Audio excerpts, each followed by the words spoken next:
நிறைய நேரங்களில் கடவுள் நம்மளை மட்டும் ஏன் இப்படி சோதிக்கிறாரு அப்படின்னு யோசிச்சுக்கிட்டு இருந்திருப்போம். நிறைய கஷ்டங்களை நம்ம ஃபேஸ் பண்ணியிருப்போம். ஆனால் எல்லா கஷ்டங்களையுமே தாண்டி இந்த வாழ்க்கையில் நம்ம முன்னோக்கி போய்கிட்டு தான் இருப்போம். இந்த மாதிரி நம்ம நிறைய மனிதர்களை பார்க்கலாம். ஆனால் இப்போ இருக்கிற காலகட்டத்தில் எல்லாருமே அவங்க குழந்தைகளை கஷ்டமே தெரியாமல் வளர்க்கணும் அப்படின்னு சொல்லிட்டு ஆசைப்பட்றாங்க. ஆனால் அது எவ்வளோ பெரிய தவறு அப்படிங்கிறத அதை அவங்க உணராமலே இருக்கிறாங்க. உண்மையிலே அந்த கஷ்டங்கள் அப்படிங்கிறது மனிதனோட வாழ்க்கைக்கு எந்த அளவுக்கு முக்கியமானது அப்படிங்கிறத ஒரு சின்ன கதை மூலமாக பார்ப்போம். முன்னொரு காலத்தில் ஒரு அழகான கிராமத்தில் ஒரு சென் துறவி ஒருத்தர் வாழ்ந்துக்கிட்டு வந்தார். அந்த சென் துறவிக்கிட்ட நிறைய சீடர்கள் இருந்தாங்க. ஒவ்வொரு நாளும் பார்த்தீங்கன்னா அந்த சென் துறவி அவங்க வாழ்க்கைக்கு தேவையான எல்லா விஷயங்களுமே கொஞ்சம் கொஞ்சமாக அந்த நடைமுறை வாழ்க்கையோடு சேர்த்து அப்படியே கற்றுக் கொடுத்துக்கிட்டே இருந்தார். சாயங்கால நேரத்தில் மற்ற எல்லா மக்களோட சேர்ந்து கலந்துரையாடிக்கிட்டு இருப்பார். அந்த ஊர் மக்கள் எல்லாருமே அங்கே வருவாங்க. எல்லாருமே அந்த சென் துறவிக்கிட்ட அவங்க கஷ்டங்கள் எல்லாத்தையுமே சொல்லிவிட்டு அதுக்கான தீர்வுகளை கேட்டுட்டு போவாங்க. அப்படி ஒரு சமயம் இந்த சென் துறவி எல்லாருக்கிட்டையும் உட்காந்து பேசிக்கிட்டு இருந்தார். அப்போ ஒரு சின்ன பையன் ஒருத்தன் இந்த துறவிக்கிட்ட வந்து, ஐயா, என்னுடைய வாழ்க்கையில் நான் மிகப்பெரிய ஒரு வெற்றியாளராக மாறணும், அதுக்கு ஏதாவது ஒரு ஐடியா இருந்தால் சொல்லுங்கள் அப்படின்னு சொல்லிட்டு இந்த சின்ன பையன் கேட்குறான். உடனே சென் துறவி வந்து, இது வரைக்கும் யாரும் இந்த மாதிரி ஒரு கேள்வி என்கிட்ட கேட்டதில்லப்பா, இந்த கேள்விக்கு நான் வாய் வழியாக பதில் சொன்னால் சரி வராது, நீ எங்கூட வா, நான் உனக்கு வந்து நேரிலே காட்டுறேன் அப்படின்னு சொல்லிட்டு அந்த சென் ஆசிரமத்துக்கு உள்ளே கூட்டிகிட்டு போகிறாரு. உள்ளே கூட்டிகிட்டு போனவர் அந்த பையன் கையில் 2 விதைகளை கொடுக்குறாரு. 2 விதைகளுமே முளைக்கும் தன்மை கொண்ட விதைகளாக தான் இருந்துச்சு.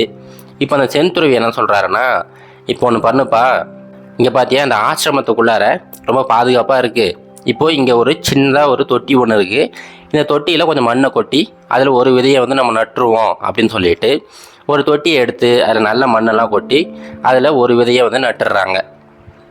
உடனே அந்த பையன் கேட்குறான், அப்போ இந்த 2வது விதையை என்னங்க ஐயா பண்ணுறது அப்படின்னு சொல்லிட்டு, இந்த விதையை நம்ம வந்து வெளியில் கொண்டு போய் நடுவோம், அதாவது வெளியில் அப்படின்னா எந்த ஒரு பாதுகாப்புமே இல்லாத அந்த இடத்துல இந்த விதையை நட்டு வைப்போம் அப்படின்னு சொல்லிட்டு அந்த ஆசிரமத்தோட வெளியில் கொண்டு போயிட்டு அந்த விதையை நட்டு வைக்கிறாங்க. இப்போ நட்டு முடிச்சு அந்த பையன் கேட்குறான், ஐயா, நான் கேட்ட கேள்விக்கும் நீங்கள் செய்கிற அந்த செயலுக்கும் என்னங்க ஐயா சம்மந்தம் அப்படின்னு சொல்லிட்டு கேட்குறான். அதுக்கு அந்த துறவி சொல்கிறாரு, அது ஒன்றும் இல்லைப்பா, இப்போ நாம் 2 இடங்களில் 2 விதைகளை நட்டுருக்கோம். இப்போ நீ சொல்லு, எந்த விதை வந்து நல்லபடியாக வளரும் அப்படின்னு சொல்லிட்டு கேட்குறாரு. அதுக்கு அந்த பையன் சொல்கிறான், ஐயா, நாம் வந்து உள்ளுக்குள்ளே நட்டுருக்கோம் பார்த்தீங்களா அந்த ஆசிரமத்துக்குள்ளார, அது வந்து நல்ல சுவர்களுக்கு நடுவில் ஒரு பாதுகாப்பான இடத்துல இருக்குது. எந்த ஒரு மிருகமாகட்டும் இல்லை எந்த ஒரு சூழ்நிலையாகட்டும் அந்த செடியை எதுவுமே பண்ண முடியாது. அப்படின்னா கண்டிப்பாக அந்த ஆசிரமத்துக்குள்ளார இருக்கிற அந்த செடி தான் நல்லபடியாக வளரும் அப்படின்னு சொல்லிட்டு சொல்கிறான். சரிப்பா, நீ போயிட்டு ஒரு 6 மாதம் கழிச்சு வா, அப்போ தான் வந்து நீ கேட்ட கேள்விக்கான சரியான பதில் கிடைக்கும் அப்படின்னு சொல்லிட்டு அந்த பையனை அனுப்பி விட்டுறாரு. சரி, அந்த பையனும் சரிங்க ஐயா, நீங்கள் சொன்னது போலவே வரேன் அப்படின்னு சொல்லிட்டு ரொம்ப நாள் அந்த ஆசிரமம் பக்கமே ஆளை காணோம். கரெக்டாக 6 மாதம் கழித்து மறுபடியும் அந்த பையன் அங்கே வரான். இப்போ அந்த சென் துறவிக்கிட்ட, ஐயா, நீங்கள் சொன்னது போலவே நான் 6 மாதம் கழித்து வந்துட்டேன், நான் கேட்ட கேள்விக்கு நான் பதிலை சொல்லுங்கள் அப்படின்னு சொல்லிட்டு கேட்குறான். சரிப்பா, அந்த பதிலை நான் வந்து உனக்கு நேரில் காட்டுறேன் வா அப்படின்னு சொல்லிட்டு கூட்டிகிட்டு போகிறாரு. ஆசிரமத்துக்குள்ளே போகிறாங்க. உள்ளே போய் பார்த்தா அந்த தொட்டிக்குள்ளார ஒரு சின்ன செடி ஒன்று இருக்குது. இந்த செடி ஞாபகம் இருக்காப்பா அப்படின்னு சொல்லிட்டு கேட்குறாரு. அதுக்கு பையன் சொல்கிறான், நல்லா ஞாபகம் இருக்குங்க ஐயா, நாம் 2 பேரும் தான் இந்த செடியை வந்து நட்டோம். இந்த செடியை வந்து தொட்டிக்குள்ளார நட்டு நம்ம பாதுகாப்பான இடத்துல வச்சுட்டு போனோமே, அதே செடி தானே அப்படின்னு சொல்லிட்டு கேட்குறாரு. சரி, இப்போ அதோட வளர்ச்சி எப்படி இருக்குது பார்த்துக்க அப்படின்னு சொல்லிட்டு சொல்கிறாரு. வளர்ச்சி நல்லா தாங்கயா இருக்குது அப்படின்னு சொல்லிக்கிட்டு இருக்கிறான். சரிப்பா, சரிவா, நம்ம வெளியில் போயிட்டு அந்த இன்னொரு செடி நட்டோம் பார்த்தியா, அதை பார்ப்போம் அப்படின்னு சொல்லிட்டு கூட்டிகிட்டு போகிறாரு. இப்போ வெளியில் போய் பார்த்தா அந்த பையனுக்கு ரொம்ப பெரிய ஒரு அதிர்ச்சி. என்னென்னா, உள்ளே இருக்கிற செடியோட வெளியில் இருக்கிற அந்த செடி பல மடங்கு பெருசாக இருக்குது. பல கிளைகள்லாம் வந்திருக்கு. எல்லா கிளைகளும் நல்லா நீண்டு நீண்டு இருக்குது. அதை பார்த்த உடனே எனக்கு ரொம்ப ஆச்சரியமாயிடுச்சு. ஐயா, இது எப்படிங்க ஐயா சாத்தியம்? உள்ளே வந்து ரொம்ப பாதுகாப்பான ஒரு சூழ்நிலையில் அந்த விதையை வந்து வச்சுருந்தோம். ஆனால் அது வந்து ரொம்ப சின்னதாக இருக்குது. ஆனால் வெளியில் இந்த செடி பார்த்திங்கன்னா எந்த ஒரு பாதுகாப்புமே இல்லை. மிருகங்கள் வந்து அந்த செடியை கடிச்சிருக்கும்.